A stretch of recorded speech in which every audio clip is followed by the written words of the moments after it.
அடுத்தது வந்து சுதந்திரம். அப்போ சுதந்திரம் என்று பார்க்கல ஊடகவியலாளர் வந்து ஒரு சுதந்திரமாக வந்து செய்யப்படக்கூடிய வகையில் இருக்கணும். அவருடைய சுதந்திரத்துக்கு வந்து கட்டுப்பாடு ஏற்படைகளை வந்து அவரால் அந்த செய்தியை வந்து வெளியிட முடியாது. அப்போ சுதந்திரத்தை பாதிக்கப்படக்கூடிய விடயம் என்று பார்க்கல அவர் வந்து ஒரு பணத்துக்காகவோ அல்லது ஒரு நிறுவனத்தினுடைய லாப நோக்கத்துக்காகவோ அல்லது ஏதாச்சும் ஒரு பரிசு பொருளுக்காகவோ அவர் வந்து ஒரு பக்கச்சார்பா செய்யப்படைகளை வந்து அங்கே அவற்றை சுதந்திரம்ன்றது வந்து அங்கே பாதிக்கப்படக்கூடிய வகையில் வந்து இருக்கும். அடுத்த பொறுப்பு கூறல்னு சொன்னால் ஒரு செய்தியொண்ட ஒரு ஊடகவியலாளர் வெளியிடுறாருன்னு சொன்னால் அந்த செய்திக்குரிய பொறுப்பை வந்து அவர் தான் வந்து ஏற்றுக்கொள்ள வேண்டும். அப்போ அவர் அது சரியாக கூறுகின்ற போது அதுக்கான பொறுப்பையும் ஏற்றுக்கொள்ளலாம். தவறாக கூறும் பட்சத்திலையும் வந்து அதுக்கான பொறுப்பு கூறலை வந்து அவர் தான் பெற்றுக்கொள்ள வேண்டும். அப்போ அங்கே அது பொறுப்பு கூறல்ன்றது வந்து முக்கியமான ஒன்றாக வந்து பார்க்கப்படுது.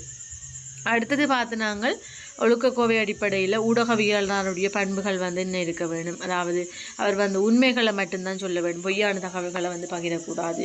அதே மாதிரி தன்னால் வெளியிடப்படக்கூடிய அந்த தகவல் வந்து சரியான்றதை வந்து அவர் 1க்கு 2 தடவை வந்து என்ன செய்ய வேண்டும், சரி பார்த்து உறுதிப்படுத்தி தான் அந்த செய்தியை வந்து வெளியிட வேண்டும்.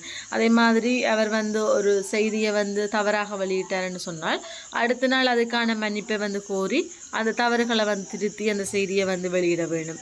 அதே மாதிரி அந்த தகவல்கள் வந்து சரியானதாக இருக்க வேண்டும். தன்னுடைய கருத்துக்கள் தன்னுடைய அபிப்பிராயங்களை வந்து அதுக்குள்ளே சேர்த்து கொள்ளக்கூடாது.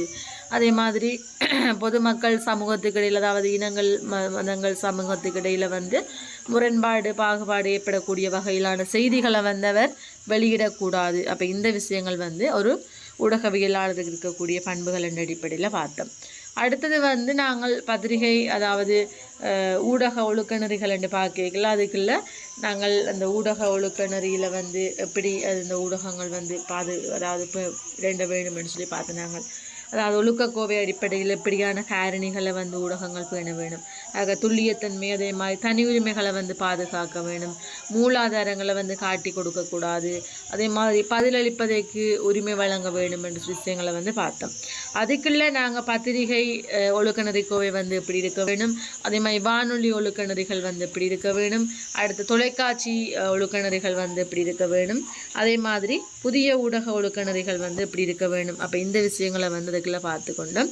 அடுத்தது வந்து ஊடக தணிக்கை தொடர்பாக பார்த்து நாங்கள் ஊடக தணிக்கை என்றது இப்போ ஒரு ஊடக நிறுவனம் ஒரு செய்தி ஒன்றை வழங்குறதுல வந்து கட்டுப்பாடு விதிக்கிறத வந்து ஊடக தணிக்கை என்று சொன்னோம். அப்போ அதுக்குள்ள வெகுஜன ஊடக தணிக்கையினுடைய அவசியங்கள் வந்து என்னென்ன, அப்போ அதை 6 காரணிகள் மூலம் வந்து நாங்கள் அதை பார்த்துருந்தோம். நாங்கள் அடுத்தது வந்து தணிக்கையினுடைய வகைப்பாடு பார்த்து நாங்கள் அதாவது சுய தணிக்கை கூட்டு தணிக்கை அடுத்து சட்ட ரீதியான தணிக்கை நிறுவன ரீதியான தணிக்கைன்னு பார்த்து நாங்கள் அப்போ சுய தணிக்கை என்று பார்க்கலாங்க ஊடக நிறுவனம் வந்து தமக்கான கட்டுப்பாடுகளை வந்து தாங்களே விதித்து வச்சுக்கிறது சுயமாக அதை வந்து பேணுறது வந்து சுய தணிக்கைன்னு பார்த்தோம். அடுத்த கூட்டு தணிக்கைன்னு சொன்னால் இந்த அரச நிறுவனமும் அதாவது அரசாங்கமும் சேர்ந்து தாங்களும் சேர்ந்து ஒரு தணிக்கையை வந்து ஏற்படுத்துறது.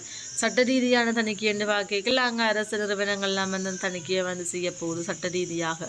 நிறுவன ரீதியான தணிக்கை என்று பார்க்கல அந்த நிறுவனங்கள் வந்து தங்களுக்கான தணிக்கைகளை வந்து மேற்கொள்வது. அப்படி நிறுவன ரீதியான தணிக்கையை வந்து மேற்கொள்ளிக்கல வந்து அது எங்களுக்கு வந்து சந்தேகமாக இருக்கும். ஏன்னு சொன்னால் அந்த நிறுவனம் வந்து இந்த செய்தி உண்மையாக அதை வந்து தணிக்கை செய்யுதா என்று சொல்லி எங்களுக்கு சந்தேகமானதாக வந்து நிறுவன ரீதியான தணிக்கை வந்து இருக்கும். அப்போ அந்த விஷயங்கள் வந்து நாங்கள் இதுக்கு பார்த்து நாங்கள் அடுத்தது வந்து ஊடக தணிக்கை நிறுவனங்களும் அவற்றினுடைய செயற்பாடுகளும்.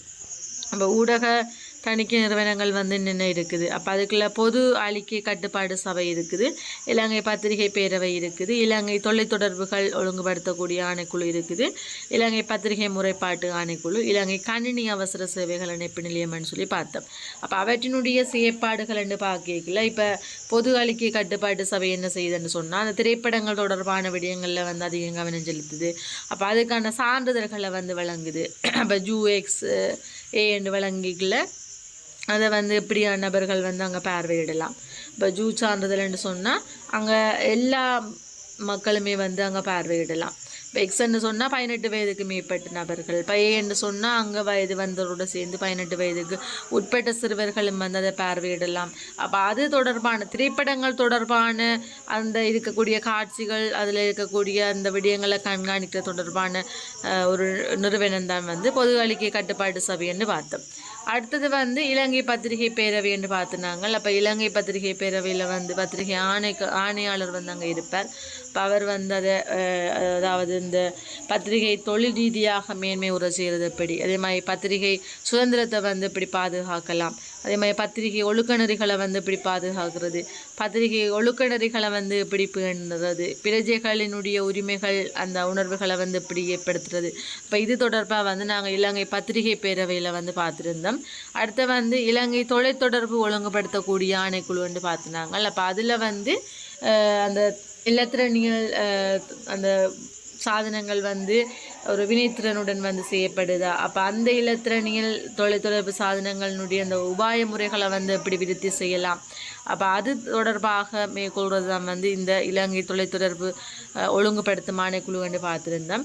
அதே மாதிரி இலங்கை பத்திரிகை முறைப்பாட்டு ஆணைக்குழு வந்து பார்க்கல அங்கே அந்த கேள்விகளை வந்து கேட்டுக்கொள்ளலாம். அதாவது பத்திரிகை நிறுவனத்துக்கு வந்து நாங்கள் எங்களுடைய அந்த பொதுமக்கள் வந்து எழுத்து மூலமாக தங்களுடைய முறைப்பாடுகளை வந்து அங்கே நாங்கள் கேட்டுக்கொள்ளலாம் என்ற விஷயங்கள் எல்லாமே வந்து அதுக்குள்ளே பார்த்துருந்தோம். இப்போ பத்திரிகை நிறுவனம் வந்து ஒரு செய்தியை வெளியிடக்குள்ள அங்கே வந்து அந்த ஒழுக்க நெறி கோவைக்கு வந்து புறம்பாக மீறுதுன்னு சொன்னால் அது தொடர்பாக பொதுமக்கள் வந்து கேள்விகளை கேட்டுக்கொள்ளலாம் என்ற விஷயம் வந்து நாங்கள் இந்த இலங்கை பத்திரிகை முறைப்பாட்டு ஆணைக்குழு என்ற விஷயத்துக்கு பார்த்தோம். அதே மாதிரி இலங்கை கணினி அவசர சேவைகள் இணைப்பு நிலையம். அப்போ இப்போ இருக்கக்கூடிய இந்த சூழ்நிலையில் அதாவது புதிய ஊடகங்கள் அதிக அளவில் இருக்கக்கூடிய இந்த சமூகத்தில் இந்த உலகத்தில் வந்து இணைய குற்றங்கள் வந்து அதிக அளவில் நடக்குது. அப்போ அந்த இணைய குற்றங்கள் தொடர்பான விடயங்கள், அதே மாதிரி கணனியை மையமாக வச்சுக்கொண்டு ஒரு நிதி சார்ந்த பிரச்சனையோ இல்லாட்டி வேறு குற்றங்களோ ஏற்படைகளை அது தொடர்பான விழிப்புணர்வுகளை வந்து ஏற்படுத்த வேணும். அதே மாதிரி எச்சரிக்கை விடணும் என்ற விஷயம் வந்து இந்த இலங்கை கணனி அவசர சேவை இணைப்பு நிலையத்தினுடைய பண்புகளாக வந்து இருக்குது. அப்போ அதில் வந்து இந்த கணனி பிரச்சனை அதோட தொடர்புடைய அந்த மக்களினுடைய முறைப்பாடுகளை வந்து அதுக்கான பொருத்தமான தீர்வுகளை வந்து வழங்க வேண்டிய கடைப்பாடும் வந்து இந்த இலங்கை கணினி அவசர சேவை இணைப்பு நிலையத்துக்கு வந்து இருக்குது என்ற விஷயம் வந்து இதுக்கு பார்த்துனாங்க. அப்போ சமூக ஊடகங்கள் வந்து போலி கணக்கை வந்து உருவாக்குது. அந்த போலி கணக்குகள் தொடர்பான முறைப்பாடுகள் வந்து இந்த இலங்கை கணினி அவசர சேவைகள் இணைப்பு நிலையத்துக்கு வந்து அதிக அளவில் வந்திருக்குது.